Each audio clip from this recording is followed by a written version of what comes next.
Good day, ma'am. I am your student nurse Marmar Cabigas from BSN 2C. So for today, I am going to do my return demonstration on Leopold'S maneuver.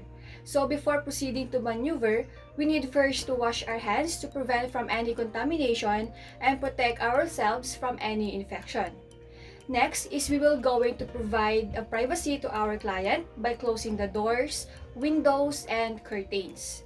Next is I am going to assemble all the necessary equipment that we will be using for the procedure.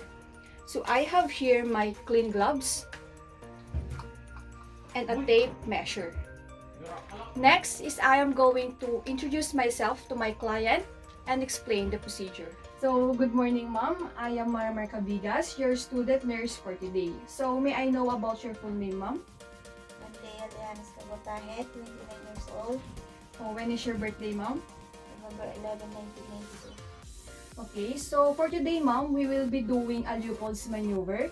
So, we will be able to identify the position and the presentation of your baby. So, may I ask, ma'am, if you had emptied your bladder? Yes.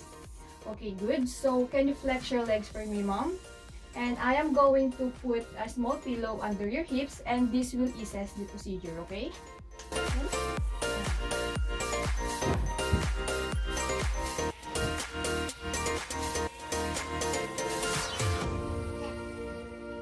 Okay, mom. So, just give me a second and I am going to put my clean gloves, okay?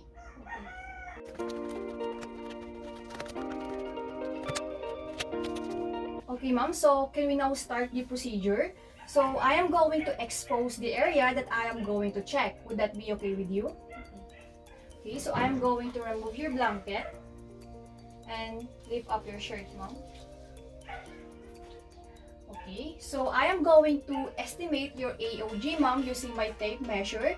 And I am going to start from your pubis symphysis to your fundus, okay?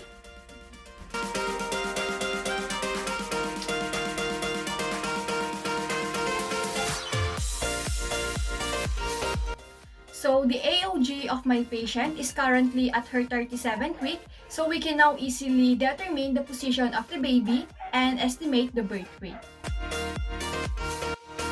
So, for the first maneuver, I am going to determine if it is the head or the buttocks of the baby. So, the head are firm and move independently, while the buttocks are soft and move with the body. Okay, ma'am. So, for the first maneuver, I am going to put my hands on your fundus like a triangle shape. And I am going to palpate for the part that is in the fundus. So, if it is soft, it is the buttocks. And if it is hard, it is the head of the baby.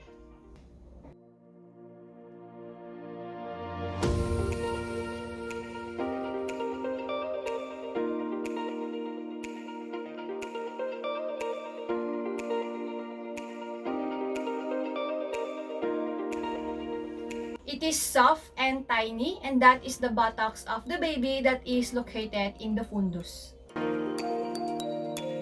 So for the second maneuver, I am going to palpate for the baby's back and search also for the arms and legs as well.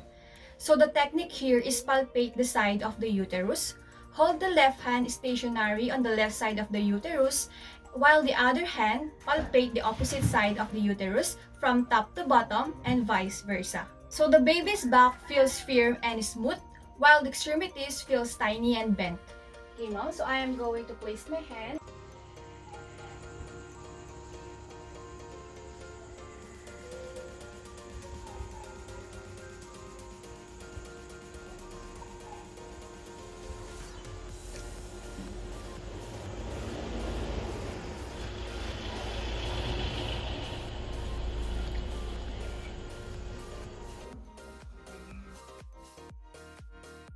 So for the third maneuver, I am going to determine the part in the pelvic outlet and check if the baby's head is engaged or not.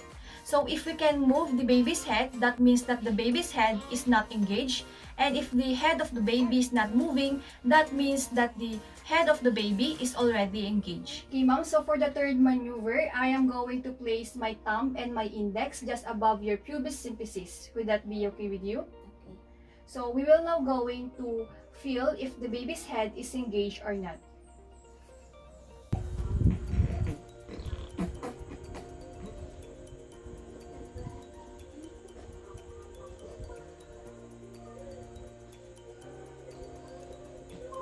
Okay, so the baby's head is not moving. That means that the baby's head is already engaged. Okay, so for the last maneuver or fourth maneuver, I am going to determine for the cephalic prominence, and the brow should be on the opposite side of the body. Okay, ma'am, so for the fourth maneuver, I am going to place both of my hands on the uterus area, which is approximately 2 inches above the inguinal ligament. Would that be okay with you? So we will now feel for the cephalic prominence or to see if the baby is extended or flexed, okay?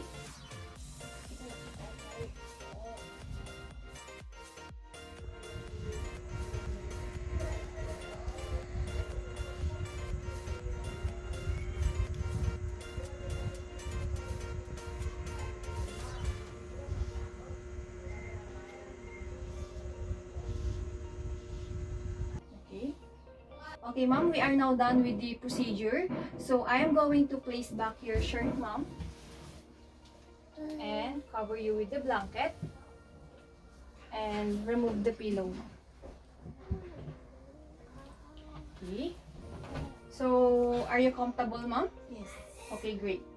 Okay, ma'am, so during the procedure, I have determined that your baby is at your right side and the baby is also at the cephalic position, which means that the baby's head is in the lower part of the uterus. And the baby's head is already engaged, which is the ideal position of the baby for labor.